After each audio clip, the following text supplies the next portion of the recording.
Mesdames, Messieurs, bonsoir. Bonsoir, Messieurs, bonsoir, Madame, et bienvenue donc sur Canal International. Dans un peu moins d'une heure, le président de la République va s'adresser à la nation tout entière. Canal International vous propose ce moment en deux temps d'ailleurs. Il y a l'avant-discours, mais également l'après-discours.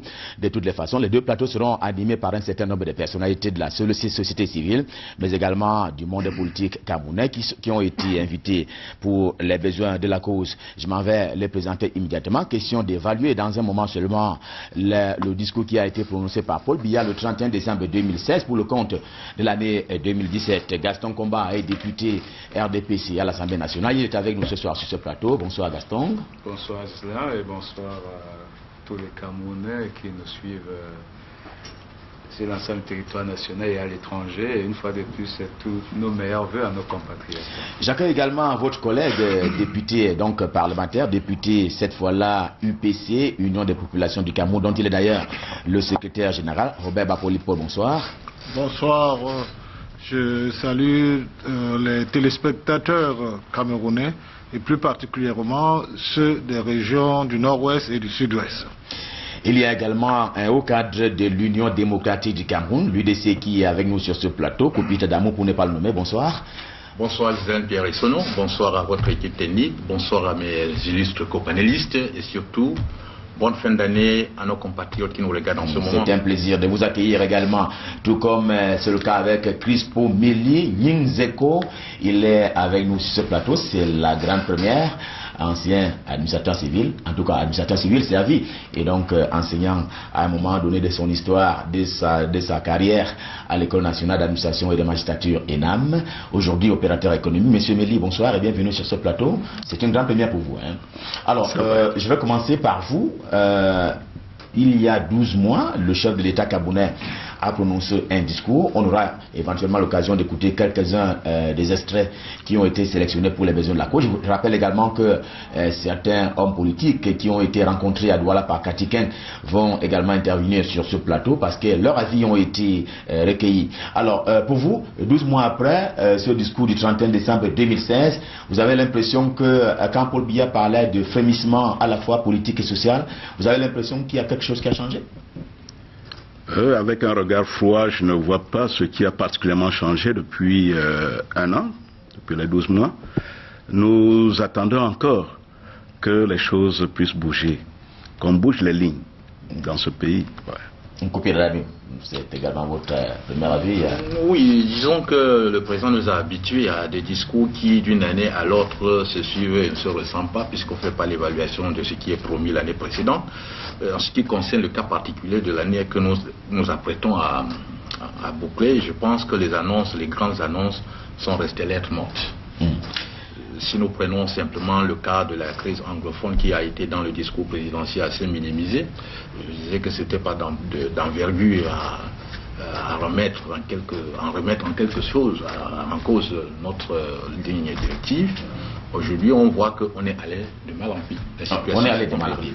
Alors, puisque vous évoquez la question de la crise anglophone, je voudrais les appeler ainsi les trois guerres contre lesquelles le Cameroun se bat. Honorable Robert Bapolipo, il y a effectivement la secte terroriste Boko Haram qui a reculé. En fait, les menaces de cette secte ont reculé du côté de l'extrême nord. À l'est, on a également réussi, et ça c'est à mettre à l'actif de l'armée camerounaise, à faire reculer ces assauts des rebelles centrafricains. Mais il y a surtout la question de la crise anglophone. Alors, lorsque Paul Biya au départ parlait de frémissement social, est-ce qu'aujourd'hui on peut encore parler de frémissement, tant il est vrai qu'il a déclaré la guerre à ces extrémistes, ces terroristes, ainsi qu'il les a lui-même appelés?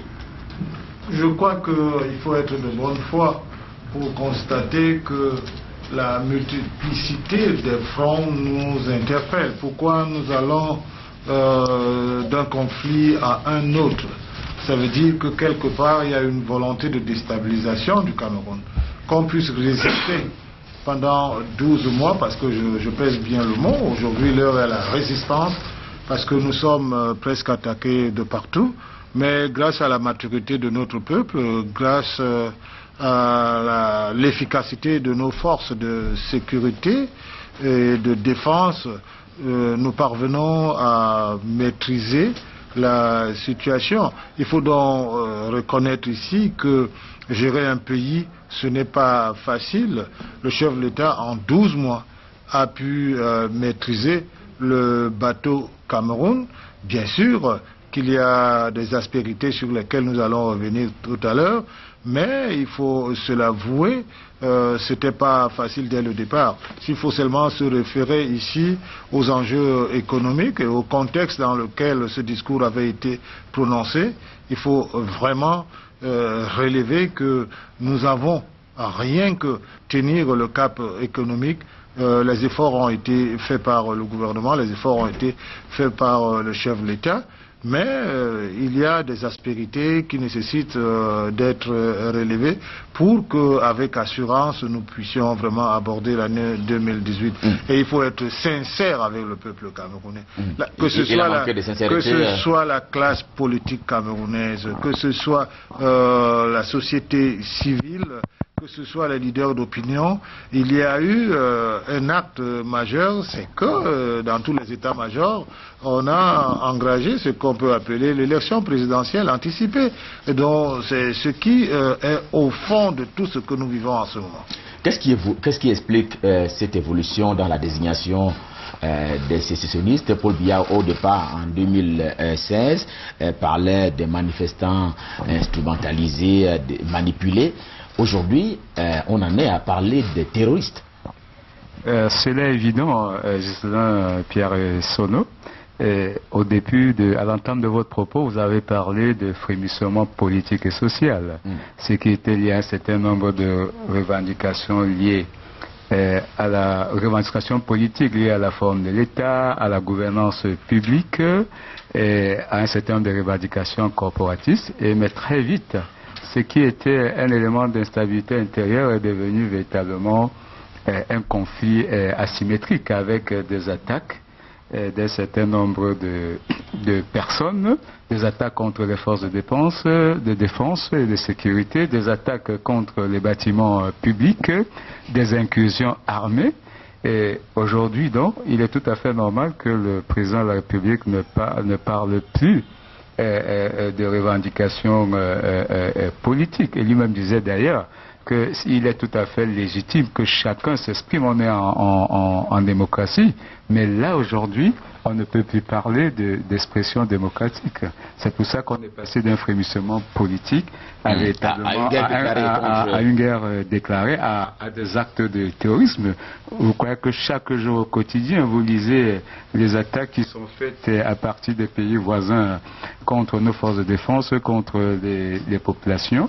Et ce qui est dommage, je crois que ce conflit qui était un conflit interne, aujourd'hui est devenu comme un conflit, comme le conflit que nous avons à l'extrême nord avec Boko Haram. Alors, Crispo Meli Nyingzeko, est-ce que vous avez l'impression que les gens en sont arrivés là parce qu'il y a eu comme un dialogue grippé, bloqué? Il y a eu un déplacement de problèmes de toutes parts. Au départ, comme vous disiez, on avait ce frémissement, on avait comme des petites revendications, et c'est tout à fait normal dans une société, parce que même le décideur a besoin de voir ce qu'on peut appeler des inputs, les réclamations, les revendications, les soutiens. Mais il y en a eu. Et très rapidement, pendant qu'on se disait, bon voilà, il y a peut-être des problèmes de gouvernance à résoudre, on s'est retrouvé en train de voir le problème, de résoudre le problème des sécessionnistes. On a même parlé de fédéralisme à l'époque, on a parlé de la mise en place de la décentralisation qui avait été promise depuis 1996. Et je rappelle que la décentralisation dans nos textes est l'une des meilleures. Déjà, cette décentralisation assez poussée de se rapprocher pratiquement du fédéralisme, quelque part. Parce que même, déjà, le système francophone n'avait pas beaucoup développé la décentralisation. Déjà, en France, c'est en 1981 qu'on commence à instaurer la décentralisation. Bon, ici, on a promis, et en début, on faisait comme si on revendiquait la mise en place de cette décentralisation poussée. Bon, par la suite, un peu de fédéralisme. Quand on revendique, on tire la couverture de son côté. C'est tout à fait normal. Mais par la suite, qu'ils permettent que ceux qui ont des velléités sécessionnistes s'en mêlent, ça déplace complètement le problème. Si, de l'autre côté, l'État a ce devoir de décider, mais quand il faut décider, c'est par rapport à ce qu'on a en face. Quand on se retrouve face aux velléités sécessionnistes, on tend à résoudre le problème de l'expression des terroristes. Et on comprend qu'on déplace. Mais il faudrait être honnête. Nous sommes tous Camerounais. Quand il y a un problème, pour moi, il faudrait pénétrer le problème. Il ne faudrait pas déplacer pour dire, oh, bon voilà, comme c'est comme ça, nous faisons comme ça. Est-ce que le fait qu'on en vienne à les qualifier de terroristes n'est pas une preuve qu'on ne peut pas dîner avec le diable? Encore moins dialoguer avec l'ennemi? En principe, on doit toujours voir si on peut, autant que faire se peut. Est-ce qu'on n'a pas l'impression que le gouvernement a tout essayé pour amener les deux parties, enfin le gouvernement et les manifestants, à s'asseoir autour de la même table pour discuter, et que manifestement la mauvaise foi est venue d'un côté? Oui, depuis quand beaucoup de partis réclament le dialogue, personnellement, je n'ai pas encore perçu je ne parlerai pas de la volonté, mais de la mise en place d'une structure de dialogue pour ce problème. Alors, Koupit Adamou, la question elle est banale, elle va être triviale. Qu'est-ce qui n'a pas marché pour qu'on en vienne à ce que le Cameroun déclare la guerre aux terroristes qui manifestement se sont implantés dans le sud-ouest et le nord-ouest? Monsieur Sono, c'est la palissade que de ne pas connaître ce qui n'a pas marché.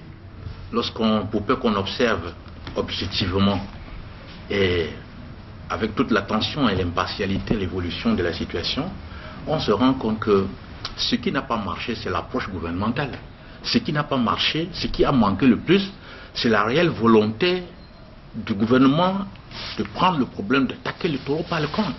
Vous avez, j'ai entendu ici dire qu'au départ, rien n'est facile, on ne voyait que des intentions corporatistes, on ne savait pas qu'il devait avoir un enlisement sur le plan politique. Gouverner, c'est prévoir. Vous savez, lorsqu'un gouvernement se laisse surprendre par des choses pareilles, on se pose la question sur sa capacité à gouverner un pays comme le Cameroun. Parce que quand on commence un acte, il faut pouvoir lire entre les lignes et comprendre que si on demande le big là, ce n'est pas le big qu'on demande en réalité, peut-être c'est le cahier ou le livre. Ça a dépassé le gouvernement. Et au moment où les vrais problèmes ont été mis en surface, on a plutôt constaté une sorte d'orgueil du gouvernement. Parce que le président, dans son discours du 31 décembre 2016, a parlé du groupe extrémiste instrumentalisé et manipulé, qui pour lui devrait être facilement et rapidement maîtrisé. Mais lorsqu'on a vu que il n'a pas suffisamment pris l'envergure de la gravité de la situation, au lieu que le gouvernement change de méthode pour répondre au problème tel qu'il s'est posé, on a vu un orgueil gouvernemental. 4 ministres se sont réunis pour insulter les grévistes et dire qu'il n'y a pas de problème anglophone. Mais par la suite, on s'est mis à pondre des solutions alors qu'on a nié le problème. Comment trouver donc des solutions à des problèmes qui n'existaient pas? Comment refuser de comprendre, de recevoir et de dialoguer avec ceux qui ont posé le problème de manière à ce que les solutions qui sortent soient des solutions concertées? Est-ce qu'il n'y a pas deux types d'interlocuteurs qu'il faut distinguer, on va dire de façon tranchée, les Camerounais d'expression anglaise qui posent le problème en tant que Camerounais, oui, et les terroristes tels que le président les a désignés? Écoutez, les terroristes, c'est un qualificatif du président. Et moi, je pense que c'était une erreur pour lui de parler ainsi.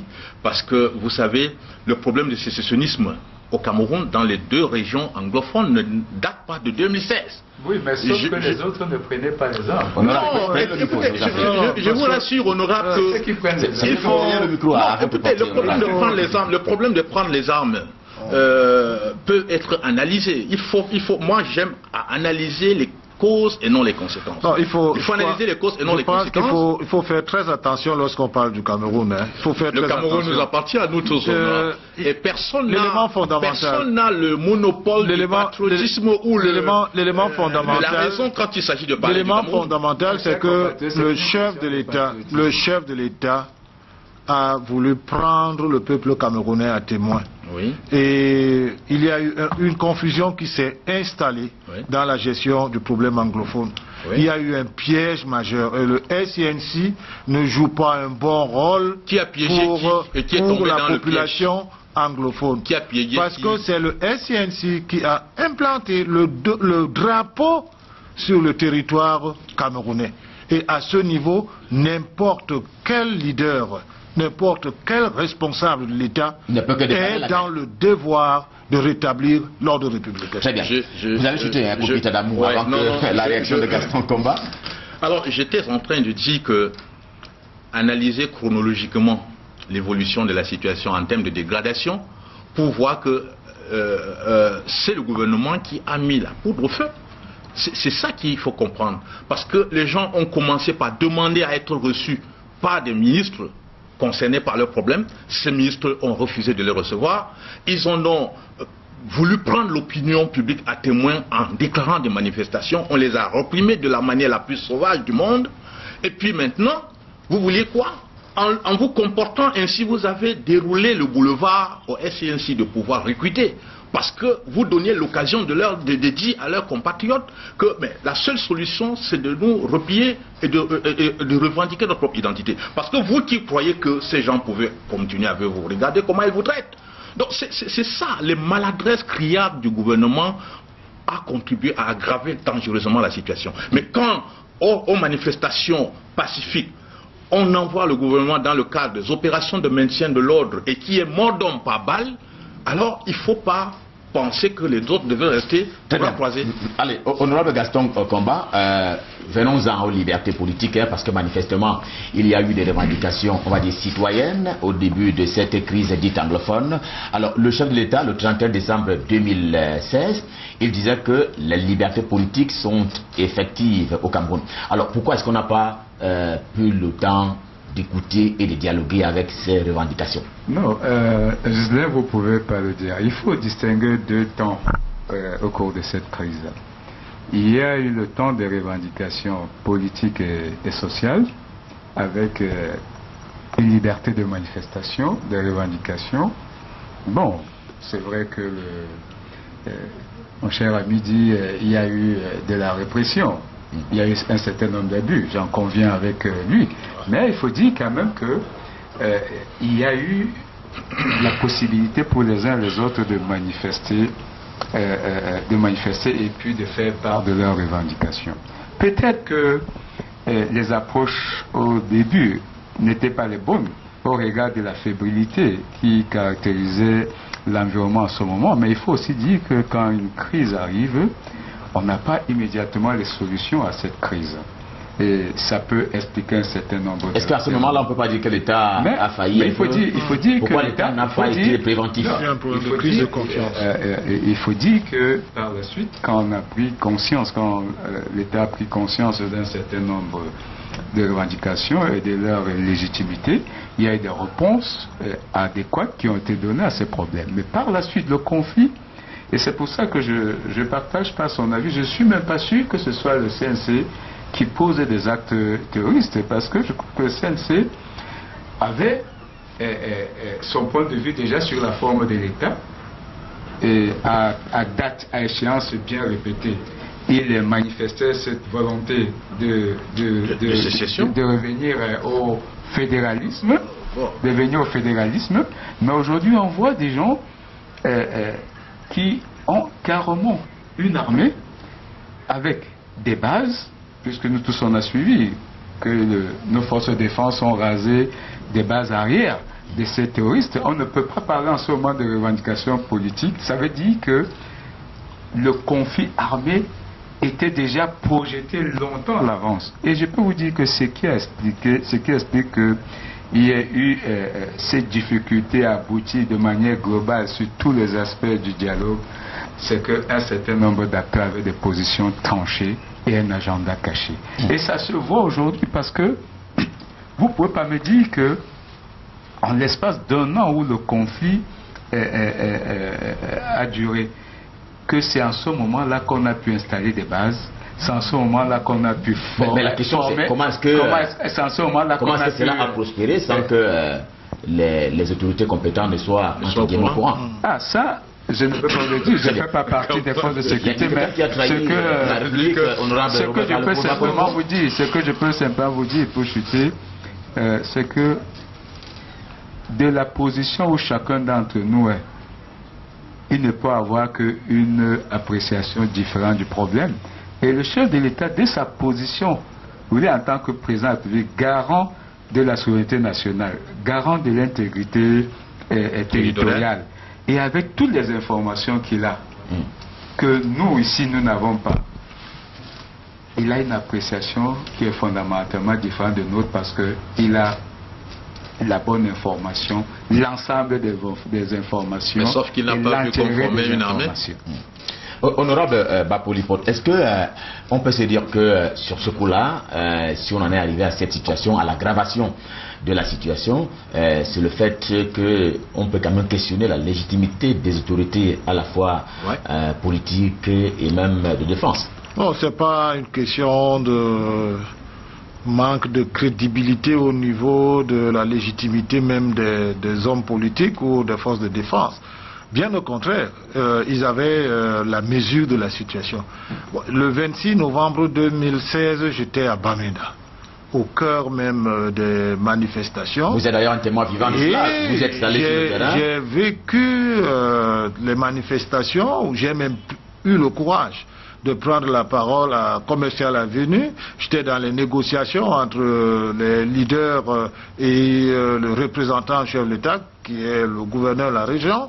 Et j'ai vu qu'il y avait une volonté de la part du gouvernement de trouver une solution à ce problème.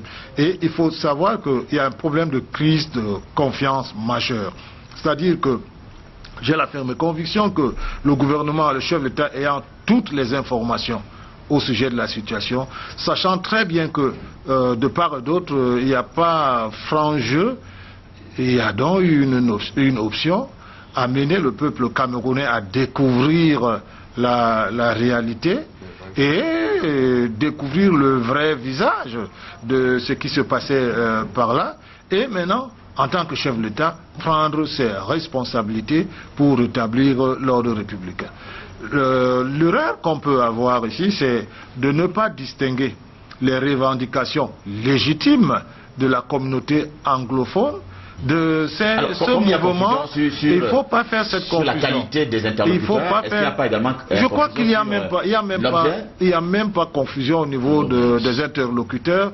Le SINC a une option, s'attaquer à l'État du Cameroun, créer son État, et à ce niveau, il ne peut pas être un interlocuteur valable. Parce que l'État ne peut discuter avec ceux qui respectent l'intégrité de notre territoire. Et je vous ai dit tout à l'heure qu'il ne faut pas détacher un conflit d'un autre. Quand vous regardez la chronologie de ces conflits, il faut savoir que nous sommes ici au cœur de la scène politique camerounaise. Parce qu'il y a deux courants qui traversent notre société. Il y a ceux qui pensent qu'il faut accéder au pouvoir par un soulèvement populaire et une prise de pouvoir par la rue, et d'autres qui pensent qu'il faut rester républicain et mener son action politique dans le cadre des institutions républicaines. Voilà la voie de l'UPC. Et nous disons que quels que soient les enjeux, on ne peut pas négocier l'intégrité, la division du Cameroun. Et à ce niveau, n'importe quel leader politique à la place du chef de l'État allait tout faire pour rétablir l'ordre républicain. Et nous soutenons les forces de sécurité et le chef de l'État dans cette perspective. Crispo Méli Nyizenko, est-ce que à l'allure où sont allées les choses, on va dire entre guillemets très très rapidement, on peut se dire que la solution c'est pas pour demain? Qu'est-ce que le chef de l'État peut dire à ce propos-là ce soir? Oui, avant de voir ce qu'il peut dire, déjà, c'est difficile de déterminer déjà. je voudrais dire que les revendications au départ étaient des revendications qui concernent pratiquement le Cameroun. C'est vrai que c'était le problème de la gouvernance. Mais comme c'est passé par des structures corporatistes, eux, ils ajoutaient simplement les problèmes spécifiques à leur corps. Mais en réalité, quand on a un certain nombre d'informations, il y a ce que dans le processus décisionnel, le processus de prise de décision, il faut avoir la bonne décision. Et si on a la bonne décision, on devrait avoir la bonne information, c'est-à-dire les bons inputs. On devrait surtout avoir ceux qui passent ces informations aux décideurs. Ceux-là qui sont des régulateurs. Quand on voit que les revendications sont légitimes, qu'il y a un certain nombre de choses légitimes, que c'est normal, et qu'il y a une mauvaise prise de décision, on devrait voir si les régulateurs ont fait leur travail. Quand tu es chef des forces armées, quand tu es responsable de la sécurité du pays ou d'une structure, tu dois avoir suffisamment de renseignements. Et quand il y a problème, quelqu'un a posé la question de savoir, quand on formait, quand on préparait cette armée, où était le décideur? C'est-à-dire, quand il y a cela, on doit proagir, parce que vous avez suffisamment d'informations pour bloquer un certain nombre de choses. Et je dis... Non, on veut voir les choses se mettre en place pour se rassurer avant d'agir. On n'agit pas dans la précipitation. Non. On veut prendre la mesure de la situation et prendre le peuple camerounais à témoin. Parce que n'oubliez pas que le gouvernement était acculé sur cette question et on disait qu'il y a absence de dialogue. Maintenant, moi je crois qu'il y a eu un piège. On a voulu piéger ceux qui préparaient des coups pour que le peuple camerounais lui-même soit témoin et à partir de là, toute action est légitime. Et c'est un piège pour la situation anglophone. Et la communauté anglophone elle-même doit extirper de ses propres rangs ceux qui peuvent installer cette confusion. Je ne crois pas qu'on puisse être là pour piéger un État. Bon, on ne piège pas un État, mais on piège ceux qui... Je voudrais réagir pour dire deux choses essentiellement. On ne peut pas dire qu'il y a un déficit de nos forces de sécurité, parce que même dans les grands États, j'ai mon cher ami qui l'a dit, même dans les grands États qui ont des forces armées avec une masse d'informations infinie, il y a toujours des surprises qui viennent des terroristes. Donc on ne peut pas dire que nos forces de défense n'ont pas joué leur rôle parce qu'on a installé des bases à l'arrière. Je voulais, pour terminer sur ce point, vous avez semblé dire qu'aujourd'hui le dialogue est bloqué. J'ai dit au contraire, à contrario. Aujourd'hui la solution va être facile. Elle va être facile pourquoi? Elle va être facile pourquoi? La solution pour sortir de la crise. Elle va être facile pourquoi? Parce que ceux qui venaient sur la table des négociations avaient des positions tranchées, parce qu'ils avaient un plan B, qui était celui, le plan armé avec les attaques terroristes. Et comme ce plan ne marche pas et que l'armée est en train de faire son travail pour ratisser toutes les bandes de terroristes qui sont tout autour de nos frontières, alors ils seront obligés de revenir à la table de négociation avec des positions beaucoup plus souples, des positions beaucoup plus consensuelles qui vont amener le Cameroun à trouver une solution entre tous ces enfants. C'est le président François Mitterrand disait qu'il n'y a pas meilleur moment pour résoudre une crise que quand elle a atteint son paroxysme. Très bien. Une réaction rapide de Popita d'amour avant qu'on évolue. Vous savez, ça dépend de l'approche idéologique. Parce que quand j'entends ici dire que on voulait laisser la situation pourrie pour prendre le peuple à témoin sur les véritables intentions des gens avant d'agir, nous comprenons qu'est-ce qui peut être la gouvernance si les gens, en fait, on comprend pourquoi nous sommes dans la situation où nous sommes aujourd'hui. On ne comprend pas qu'un État sérieux, l'UPC, RDPC, c'est la même chose. C'est timide. Quand vous entendez l'honorable Lipote, je ne pense pas qu'il y ait vraiment de frontières entre le langage du RDPC. C'est que lui tient ici. Ce n'est pas un langage politique, hein, c'est un langage de stratégie. Non, écoutez, un langage de stratégie qui est un langage de pourrissement.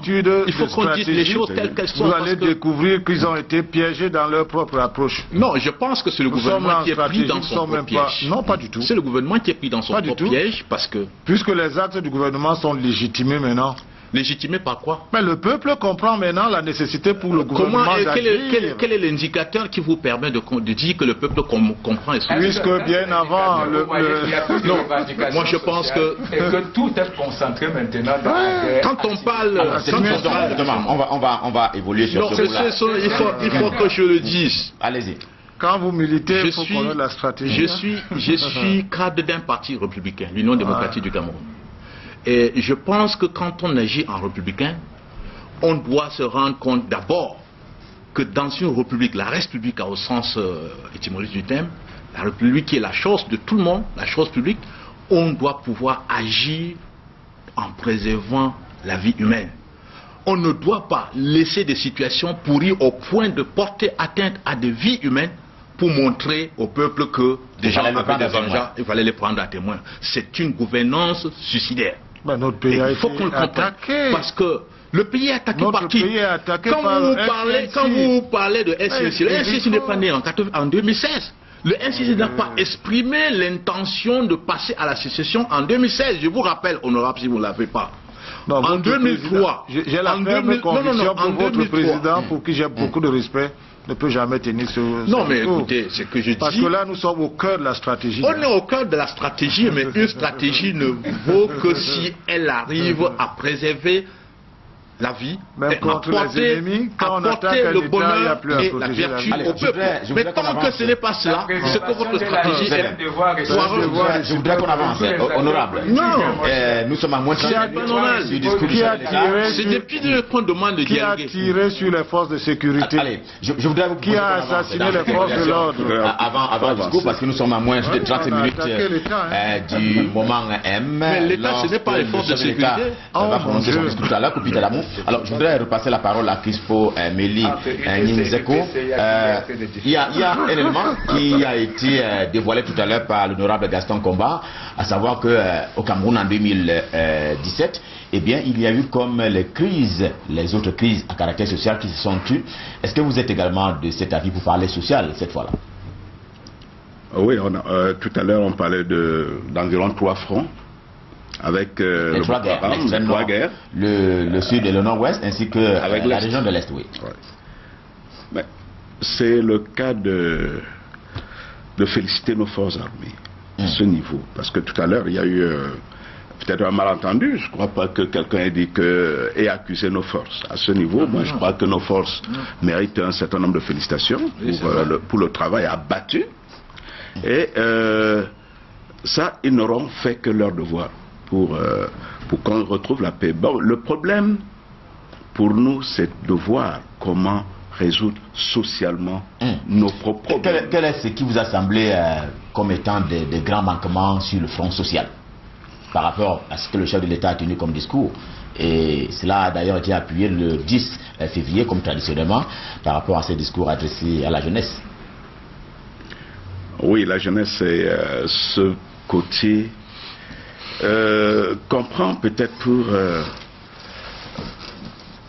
pour afficher et donner l'impression qu'on fait beaucoup pour la jeunesse. Ça, il faudrait en réalité, enfin, que les choses se précisent quand on veut implémenter les politiques qui concernent la jeunesse.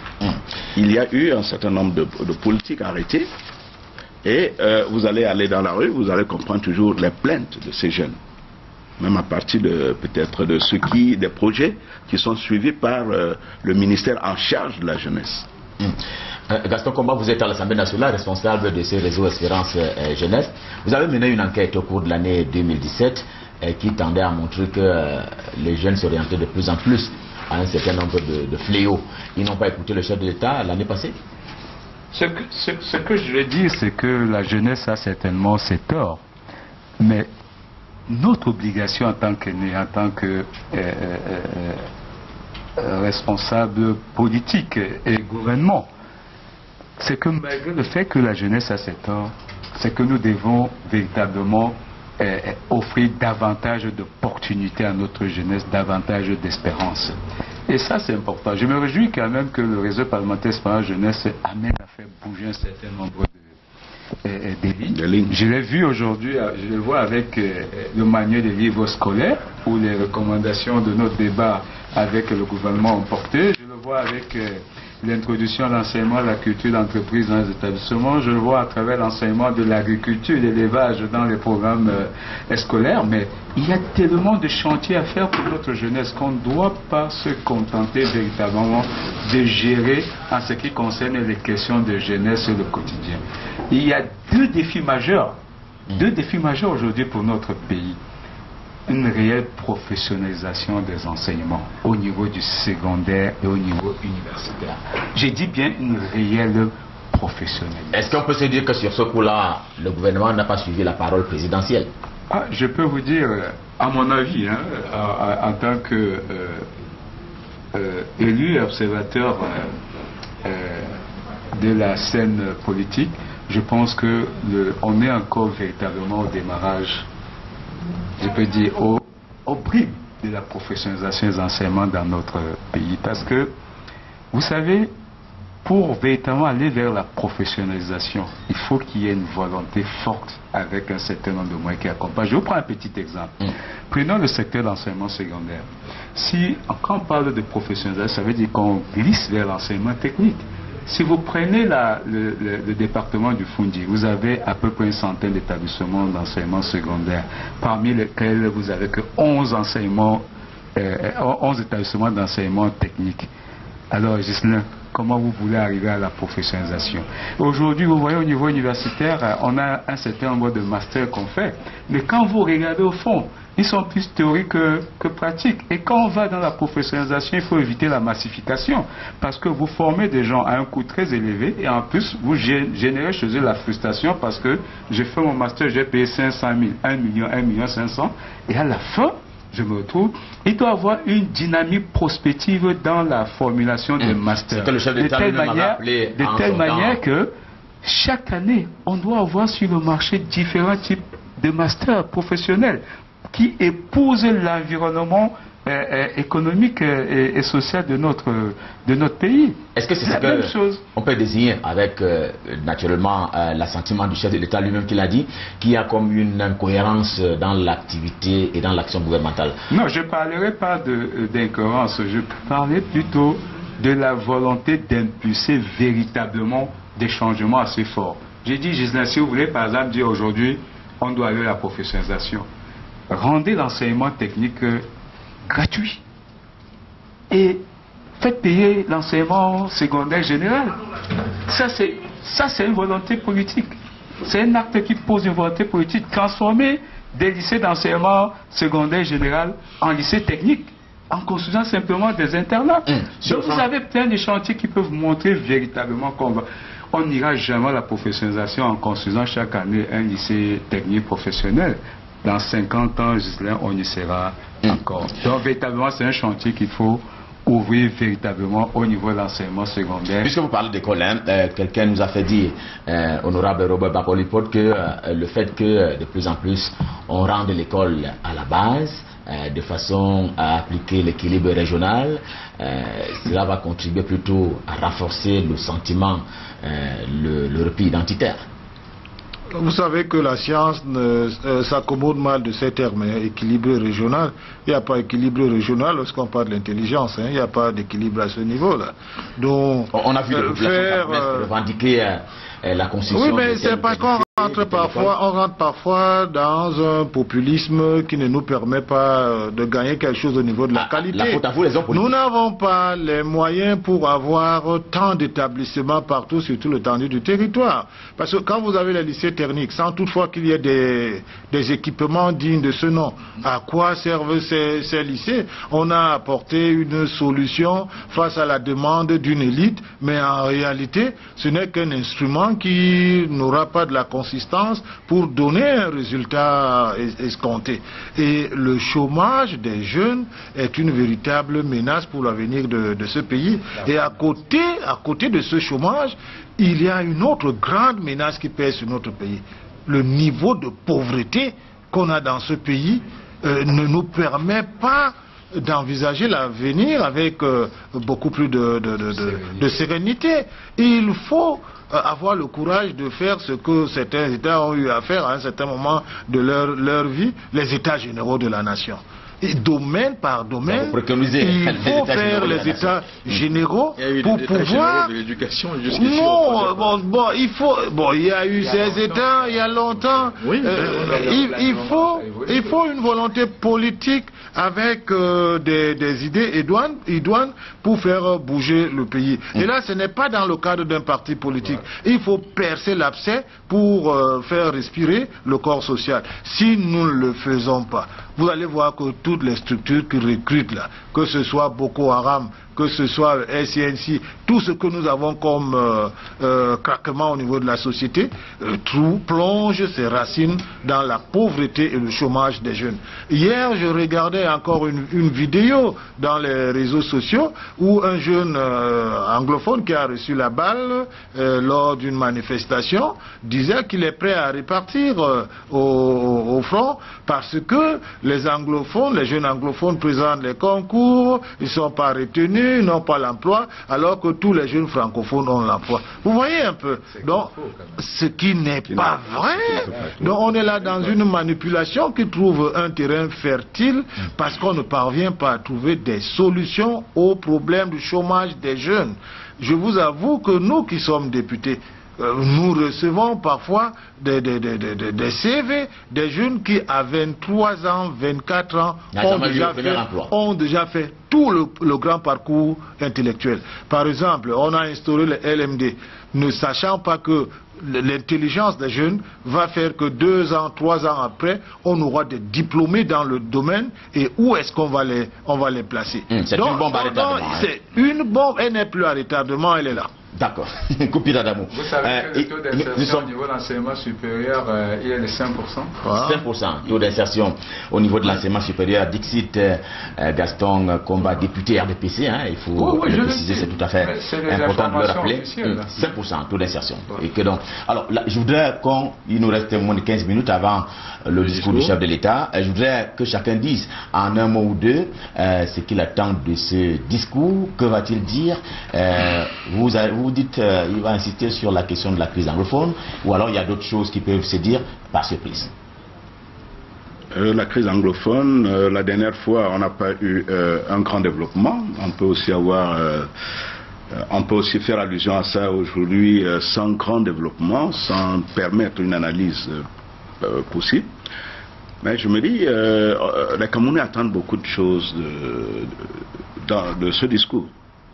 Qu'il y ait des promesses réelles et qu'il y ait des instructions réelles, parce que quand le chef de l'État parle, à partir de ce qu'il dit, on sent qu'il est en train de donner des instructions à tel ou tel organisme ou telle structure. On aimerait ressentir cela aujourd'hui. On se dit, il va sûrement s'appesantir sur un certain nombre d'éléments sur le plan social et politique notamment. Kopita Adamou, vous fondez également quels espoirs en ce discours? Oui, je pense 15 minutes c'est quand même assez suffisant pour que je puisse quand même me prononcer sur le volet social du discours de 2016, tel que les honorables l'ont fait. Tout à fait, oui. Et je dois dire ici que je suis très d'accord avec eux que le problème de la misère reste véritablement la préoccupation. Et on avait fait faire au chef de l'État en 2017 une erreur criarde qui démontrait que en 2016, à l'entame de 2016, où il avait dans le plan statistique dit qu'on a créé 320 000 emplois en 2016, comparativement en 2015 où il y avait 337 660, on lui a fait dire qu'il y avait une progression de 20%.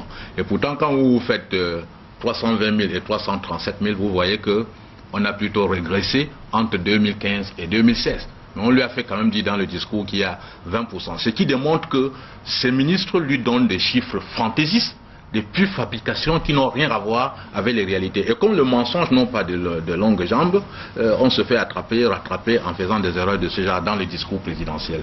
Maintenant, par rapport aux attentes de 2018, dans ce discours, franchement, monsieur Senon, de l'expérience d'homme politique par rapport aux 35 autres discours que le président a dû prononcer, la plus grande attente de ce soir, au regard du contexte et des enjeux, 2018, c'est une année particulière au Cameroun où on aura la fin de tous les mandats des élus de la nation. Ce qu'on attend du président le plus, c'est qu'il annonce sa retraite politique et qu'il s'engage fermement à organiser une transition qui mettra sur place les institutions républicaines démocratiques de manière à garantir des élections libres et transparentes qui restent la porte de sortie honorable pour lui, parce que comme j'aime à le dire, au regard de son âge, au regard de son expérience et de la longévité qu'il a fait au pouvoir, à la magistrature suprême, il est le Camerounais le mieux placé aujourd'hui pour pouvoir organiser cette transition sans prendre parti. Il faut qu'il annonce sa retraite politique et qu'il s'engage à mettre sur pied une transition qui mettra sur pied les institutions républicaines démocratiques, à faire le code électoral consensuel et que les élections soient organisées sans qu'il soit candidat. Crispo Méli, Nying Zeko, c'est également votre opinion par rapport à l'institution présidentielle, la retraite politique. La retraite politique, je ne me prononce pas là-dessus, mais je me dis ce pays est à reconstruire et on devrait reconstruire avec de nouvelles personnes. Non, c'est pas un problème de personnes, c'est beaucoup plus un problème de système. Tout à l'heure on disait qu'il n'y avait pas de politique sectorielle, parce que vous allez parler de ceci, on va trouver que c'est impossible d'implémenter, parce qu'il n'y a pas de politique. Quelqu'un parle des états généraux. Peut-être que dans une grande mesure, dans une autre mesure, il faudrait vraiment les états généraux de ce pays et impliquer tout le monde pour avoir un nouveau système complètement. Quand il y a un nouveau système, les gens s'arriment, les gens se moulent dans ce système. Même celui, aujourd'hui, quand tu vas ici, quand tu es au Cameroun, tu ne te comportes pas de la même manière que quand tu te retrouves dans un autre système ailleurs. Tu t'adaptes à ce nouveau système. S'il y a un système, ce n'est pas un problème d'homme. Moi, je ne suis pas de ceux. Je voudrais commencer par les attentes de l'honorable Gaston Komba-Galba. Vous attendez à ce que le chef de l'État dise ce soir qu'il faut balayer son gouvernement, il va donner du souffle. Je dis comme lui, c'est pas une question d'homme. Vous savez. Mais le problème c'est je vais vous dire une chose, non. Est-ce qu'il ne faut pas changer ce système dont vous disiez tantôt qu'il ne permet l'insertion que de 5% des Camerounais qui sont des diplômés de l'enseignement supérieur? Oui, qui sont des diplômés des facultés, pas des grandes écoles, des facultés. Mais je veux dire, moi si j'avais un choix à faire, il se baserait sur quatre vœux. Le premier et le vœu majeur, c'est qu'on passe réellement d'une décentralisation à une décentralisation, il faut qu'on passe d'une décentralisation formelle à une décentralisation réelle. On dit on a transféré 63 des 67 compétences aux collectivités territoriales décentralisées, mais on voit très bien qu'il y a un niveau d'insatisfaction qui est assez élevé. Et je pense que c'est un vœu qu'attendent les Camerounais, qu'on passe à une réelle décentralisation, que la décentralisation soit arrimée à l'amélioration du vécu quotidien des Camerounais, le bien-être des populations. Juste là, je veux pas vous prendre des petits exemples. Prenez l'exemple de l'éducation qui est la base de la formation d'une société. Comment un maire n'est pas associé au comité d'affectation des instituteurs, des enseignants, alors qu'il connaît ses besoins, et qu'un fonctionnaire au niveau régional s'assoit et il fait un redéploiement pendant les vacances en cours d'année et on vide un certain nombre d'écoles et d'établissements. C'est pas normal. Je prends ça. Comment est-ce que quand on affecte des infirmiers, des médecins, un maire ou un conseil, une collectivité n'est pas représenté pour dire voici nos besoins? Je pense qu'il faut commencer par là. Deuxième vœu. Le deuxième vœu, c'est véritablement qu'il y ait une réelle volonté de renforcement de la gouvernance publique. Ça, c'est important dans notre pays aujourd'hui. Parce que la gouvernance publique va permettre véritablement qu'il y ait à la fois l'efficacité de la dépense publique, mais en même temps, ça va permettre de lutter contre des gaspillages de la ressource publique.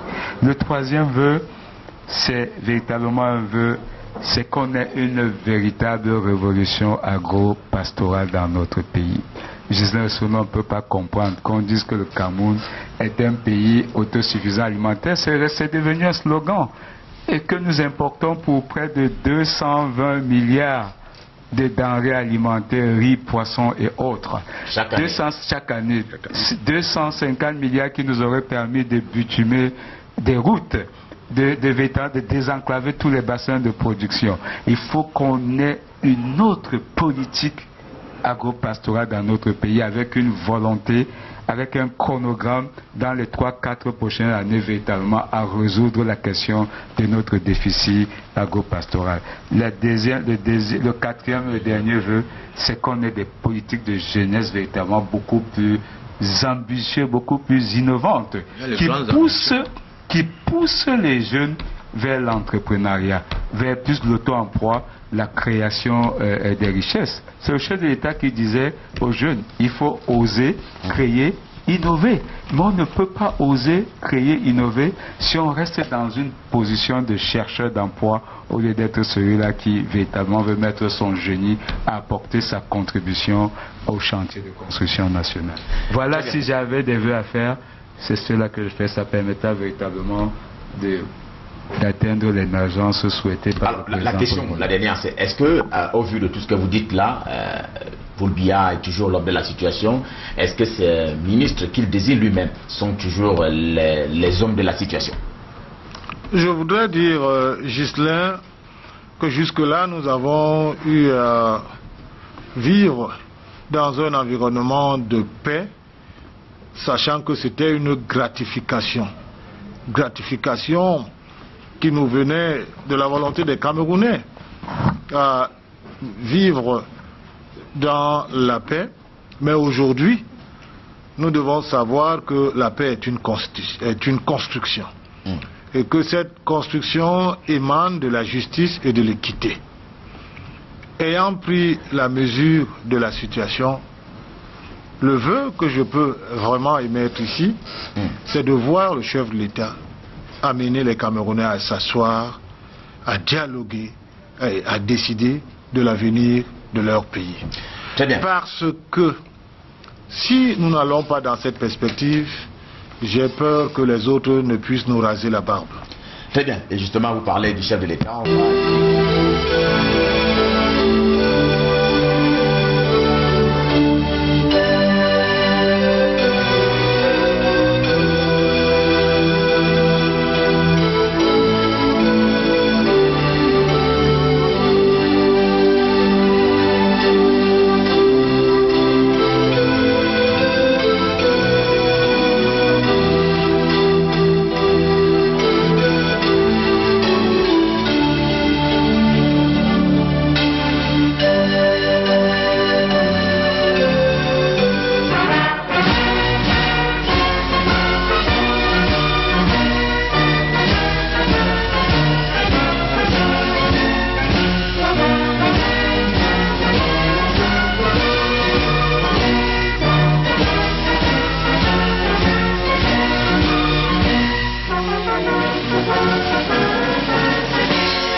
Camerounaises, Camerounais, mes chers compatriotes,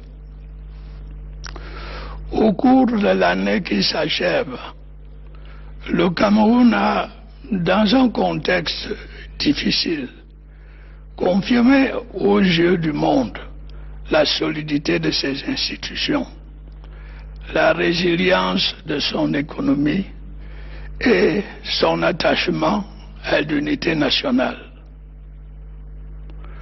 Notre pays a en effet démontré une formidable capacité à relever les multiples défis auxquels il a été confronté au plan sportif, sécuritaire, économique ou social. Cette performance, c'est d'abord à vous qu'il la doit, Camerounaises et Camerounais. Que vous soyez du nord ou du sud, de l'est ou de l'ouest, que vous soyez anglophone ou francophone, vous avez toujours su, dans votre immense majorité, faire preuve de courage, de dynamisme, d'esprit patriotique et surtout de maturité. Je vous en félicite. Mes chers compatriotes, la conjoncture internationale défavorable, en raison notamment de la baisse persistante des coûts des matières premières, a négativement impacté la croissance économique et le progrès social dans notre pays. Il en est en outre résulté des difficultés de trésorerie dont les fournisseurs de l'État et particulièrement les petites et moyennes entreprises ont fortement pâti. Dans le cadre de ces efforts pour faire face à cette situation, le gouvernement a conclu en juin 2017 avec le Fonds monétaire international un programme économique et financier appuyé par une facilité élargie de crédit. Ce programme devrait avoir dès 2018 un impact positif sur notre croissance. Nous allons, à cet égard, poursuivre nos efforts en faveur de l'optimisation de la collecte des revenus de l'État et de la rationalisation de la dépense publique. Une attention particulière sera accordée à la situation des PME, notamment pour ce qui est du règlement prioritaire de la dette qui leur est due, comme de l'amélioration de leur accès au crédit bancaire.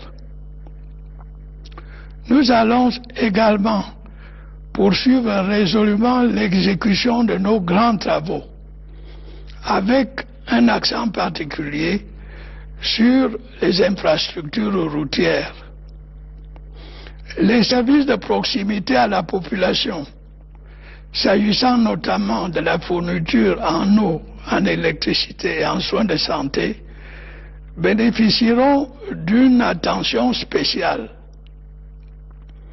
La carte sanitaire de notre pays se densifie chaque année avec la construction d'une centaine de centres de santé, de centres médicaux, d'arrondissement et d'hôpitaux de district. Nous allons poursuivre nos efforts afin de faire bénéficier à nos populations des soins de santé de qualité et accessibles à tous. C'est dans cette optique que j'ai donné au gouvernement l'instruction de parachever les réflexions relatives à la mise en place progressive de la couverture santé universelle. Des progrès notables ont été enregistrés dans la réalisation des projets inscrits dans le plan d'urgence triennal. Il s'agit de projets générateurs d'un réel progrès social au bénéfice de nos populations. Les efforts à cet égard seront poursuivis. L'action continue du gouvernement en faveur de la densification de la carte scolaire et universitaire fait du Cameroun un formidable vivier de ressources humaines de qualité en Afrique. nous allons parallèlement intensifier nos efforts en matière de création d'emplois, notamment en faveur de notre jeunesse. L'achèvement de grands projets tels le port de Kribi, qui entrera bientôt en activité, offre à cet égard d'intéressantes perspectives. La mission de revue du FMI, qui s'est déroulée en octobre-novembre 2017, s'est félicitée à juste titre tant de la résilience de notre économie que de nos performances dans la mise en œuvre du programme avec cette institution. Ceci est, vous en conviendrez avec moi, de bon augure pour nos objectifs en vue de l'émergence. Mes chers compatriotes, au plan sportif, l'année qui s'achève nous a offert de belles victoires qu'il convient de saluer. Nos lions indomptables du football ont brillamment remporté leur 5e sacre continental. Notre équipe nationale de volley-ball féminin nous a comblé de fierté en devenant championne d'Afrique ici même à Yaoundé. À travers les stades du monde entier, nos athlètes ont fait briller notre drapeau et résonner notre hymne national. La nation camerounaise, par ma voix, les félicite chaleureusement. En 2019, comme vous le savez, notre pays accueillera la grande famille du football continental à l'occasion de la Coupe d'Afrique des Nations.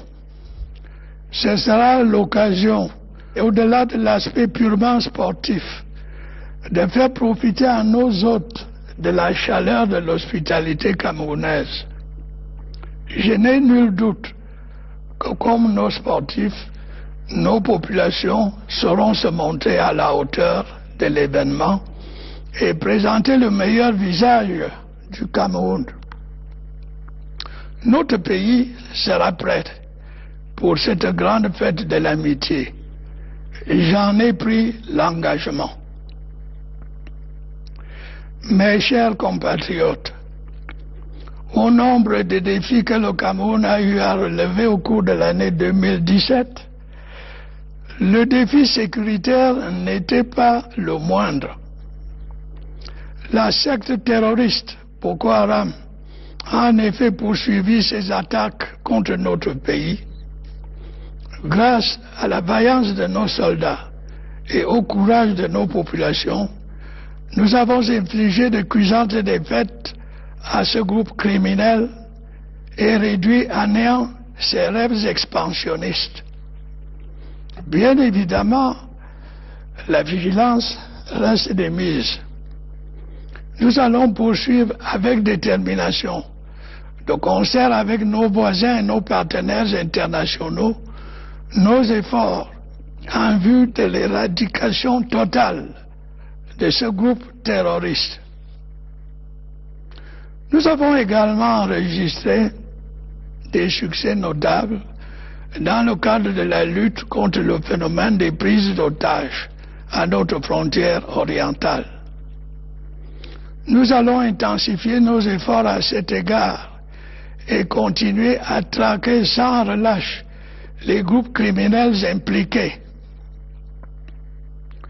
Dans les régions du nord-ouest et du sud-ouest, des revendications socio-professionnelles auxquelles le gouvernement s'est pourtant efforcé d'apporter des réponses appropriées ont fait l'objet d'une récupération par des extrémistes cherchant à imposer par la violence leur projet sécessionniste. Nous avons tous été témoins de la gravité des débordements qui en ont résulté. Les symboles de la République ont été profanés. L'éducation de nos enfants a été prise en otage par des pyromanes criminels qui n'ont pas hésité à incendier des écoles et à attaquer des élèves. Les activités économiques et sociales ont été perturbées par des mots d'ordre irresponsables imposés aux populations par la menace, l'intimidation et la violence. Des attentats à la bombe ont été perpétrés. Plusieurs de nos compatriotes ont perdu la vie dans les violences orchestrées par des sécessionnistes. Des membres de nos forces de défense et de sécurité ont été assassinés de sang-froid en accomplissant leur devoir. Je voudrais vous inviter à avoir une pensée pieuse pour tous nos concitoyens qui ont perdu la vie dans cette crise. Je voudrais également, au nom de la nation tout entière, présenter nos condoléances à toutes les familles endeuillées. Comme j'ai eu à le rappeler récemment, il est de mon devoir de veiller à l'ordre républicain, à la paix sociale, à l'unité de la nation et à l'intégrité du Cameroun. J'ai à cet égard instruit que tous ceux qui ont pris les armes, qui exercent des violences ou qui incitent à la violence, soient combattus sans relâche et répondent de leurs crimes devant la justice. Les opérations de sécurisation engagées à cet égard ont donné d'excellents résultats.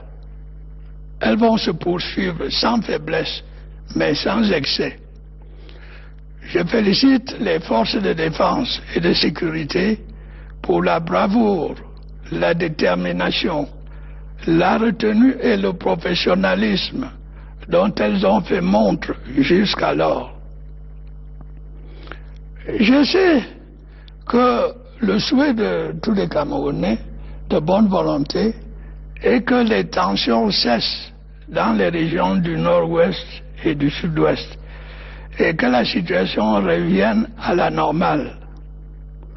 Dans leur immense majorité, les Camerounais aspirent à vivre ensemble, dans la paix. C'est soucieux de cette aspiration que j'ai créé la Commission nationale pour la promotion du bilinguisme et du multiculturalisme, dont le rôle dans la promotion de notre vivre ensemble sera essentiel. C'est également dans la même optique que j'ai demandé au gouvernement, dès le début de la crise, d'engager un dialogue constructif avec les enseignants et les avocats anglophones, dans le but de rechercher des solutions à leurs revendications. De nombreuses actions ont été prises par le gouvernement à l'issue de ces dialogues, allant même au-delà des revendications initiales. D'autres sont en cours ou envisagées. Le dialogue, je le précise bien, a toujours été et restera toujours pour moi la voie privilégiée de résolution des problèmes, pour autant qu'ils s'inscrivent strictement dans le cadre de la légalité républicaine. Mes chers compatriotes,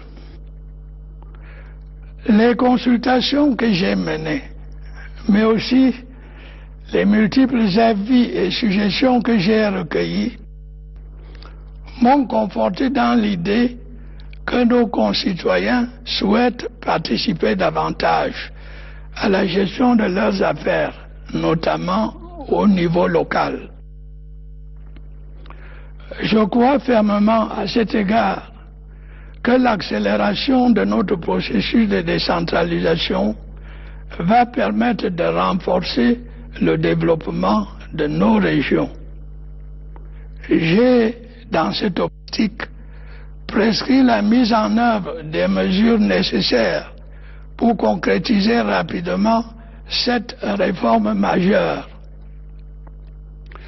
Dans le même ordre d'idées, le parachèvement de la mise en place des institutions prévues par la Constitution permettra de consolider l'état de droit et ouvrira une nouvelle page de notre processus démocratique.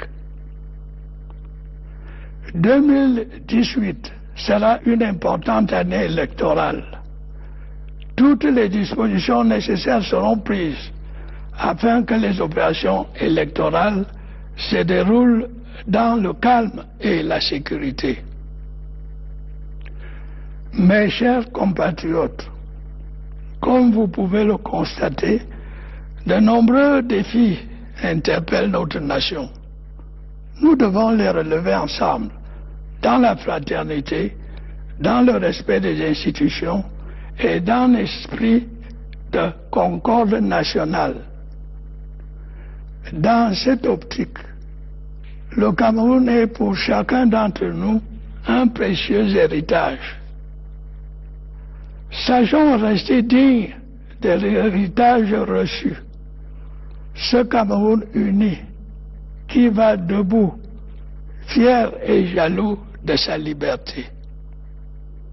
Bonne année à toutes et à tous et vive le Cameroun.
Camerounaises, Camerounais, mes chers compatriotes.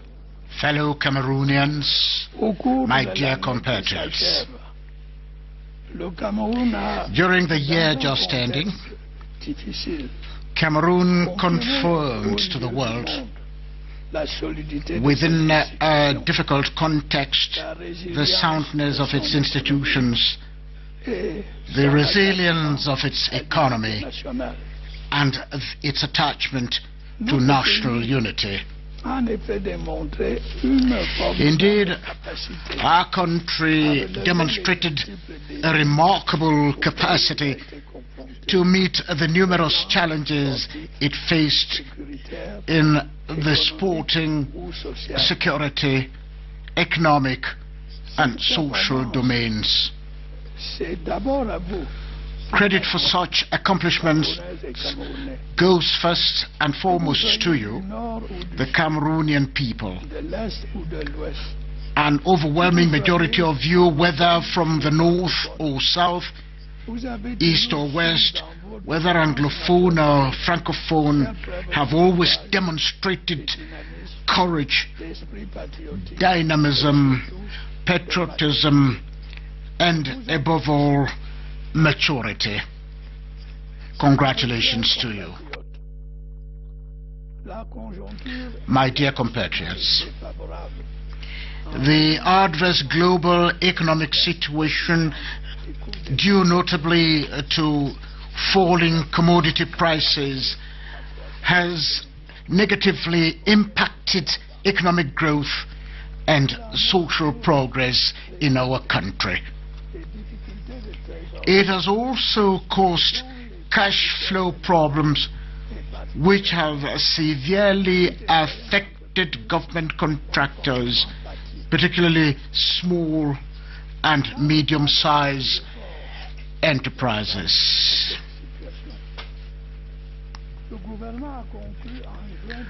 As part of its efforts to address this situation, in June 2017, the government concluded an economic and financial program with the International Monetary Fund, backed by an extended credit facility. This program is expected to have a positive impact on our growth as from 2018. To this end, we will maintain our efforts to optimize public revenue collection and streamline public spending. Special attention will be paid to the situation of SMEs, especially in terms of settling the debt owed them and improving their access to bank loans. We will also maintain our resolve to implement our major projects with a special focus on road infrastructure.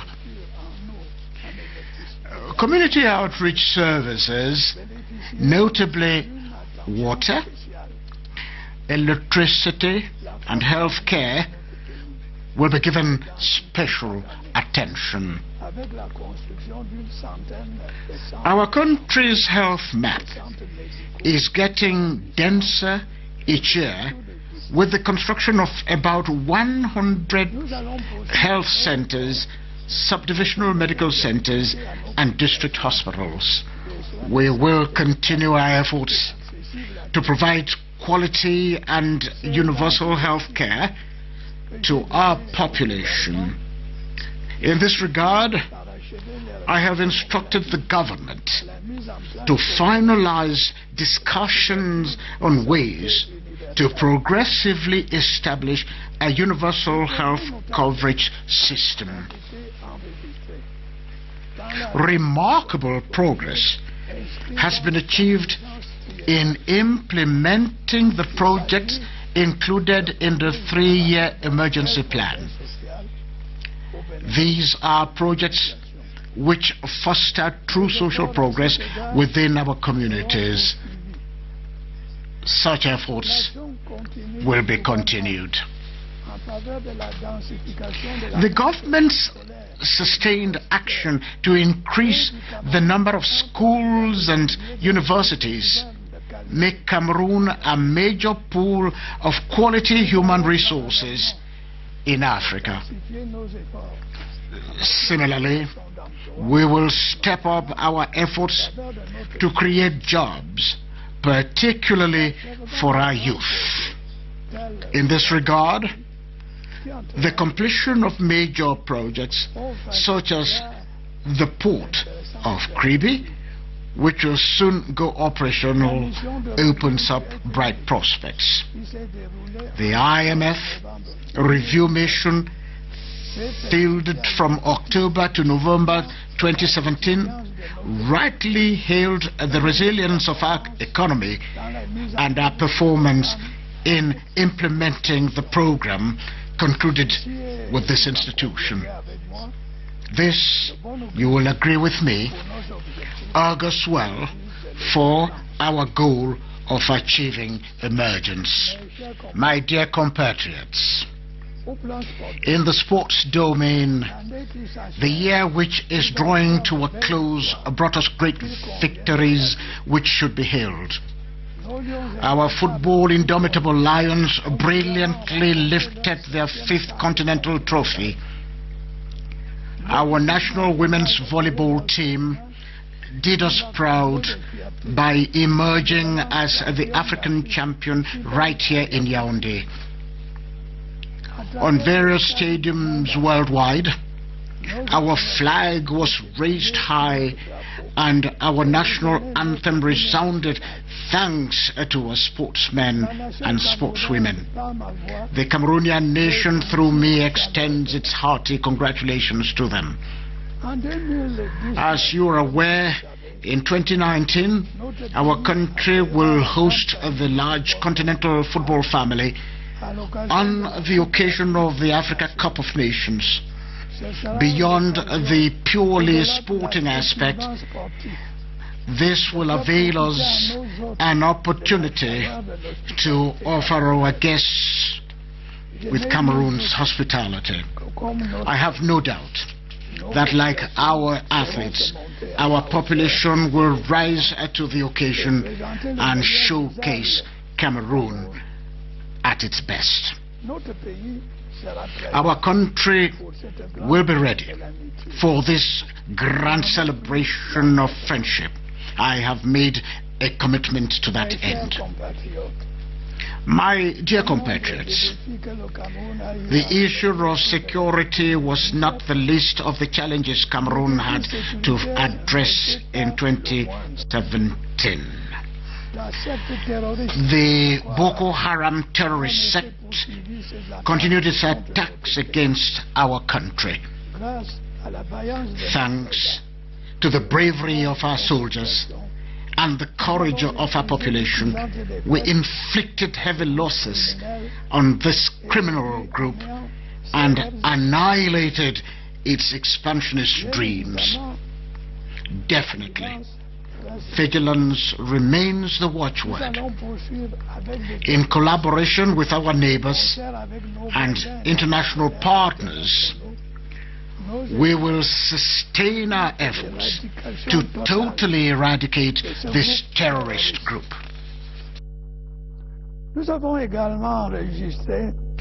We also scored remarkable victories combating hostage-taking on our eastern border. We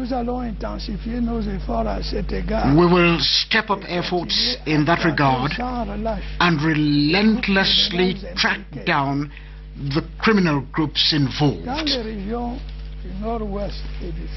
In the northwest and southwest regions, socio-professional grievances which the government nonetheless strove to address adequately were exploited by extremists seeking to impose their secessionist plans through violence.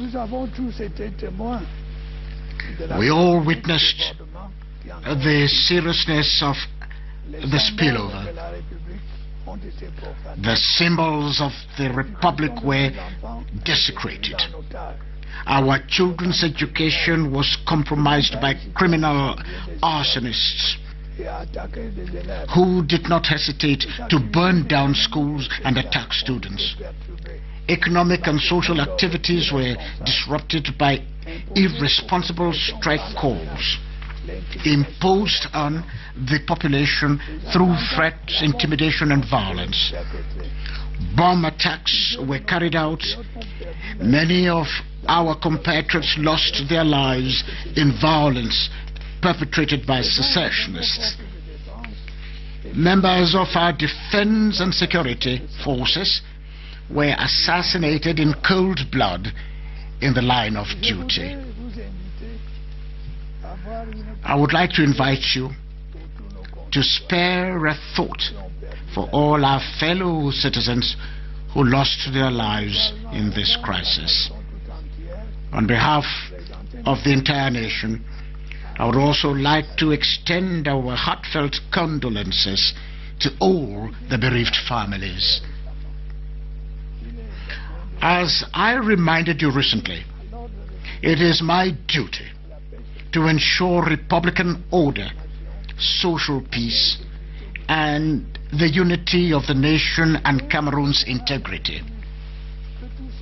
In this regard, I have issued instructions that all those who have taken up arms, who perpetrate or encourage violence, should be fought relentlessly and held accountable for their crimes before the courts of law. These security operations conducted to that end may already yield excellent results. They will continue unabated, but without excesses. I congratulate defense and security forces on the bravery, determination, restraint, and professionalism they have demonstrated thus far. I am aware that the wish of every Cameroonian of goodwill is to see an end to tensions in the northwest and southwest regions and a return to normalcy. The vast majority of Cameroonians aspire to live together in peace. Bearing in mind this aspiration, I set up the National Commission for the Promotion of Bilingualism and Multiculturalism, which will play a key role in promoting our togetherness. It is in the same light that at the onset of the crisis, I requested the government to engage in a constructive dialogue with English-speaking teachers and lawyers to seek solutions to their demands. The government took many actions following the dialogue, even going beyond the initial demands. Others are ongoing or in the pipeline. I should make it very clear that to my mind, dialogue has always been and will always remain the best means of resolving problems, so long as it is strictly in line with republican legality. My dear compatriots, my conviction that our fellow citizens desire greater participation in managing their affairs, especially at the local level, has been strengthened by the consultations I have held and the many opinions and suggestions I have received. In this regard, it is my firm belief that fast-tracking our decentralization process will enhance the development of our regions. To that end, I have ordered the implementation of the necessary measures to speedily give effect to this major reform. In the same vein, the completion of the establishment of the institutions provided for in the Constitution will contribute towards consolidating the rule of law and open a new page in our democratic process. The year 2018 will be an important election year. All necessary measures will be taken to ensure that elections are held in peace and security. My dear compatriots, as you can see, our nation is facing multiple challenges which we should address together in fraternity with due respect for our institutions and in a spirit of national concord. In this light, Cameroon is a precious legacy for each and every one of us. Let us remain worthy of our legacy, of a united Cameroon, standing tall, proud and jealous of its freedom. Happy New Year to you all. Long live Cameroon. À toutes et à tous, et vive le Cameroun. De fin d'année, président de la République, un message dans lequel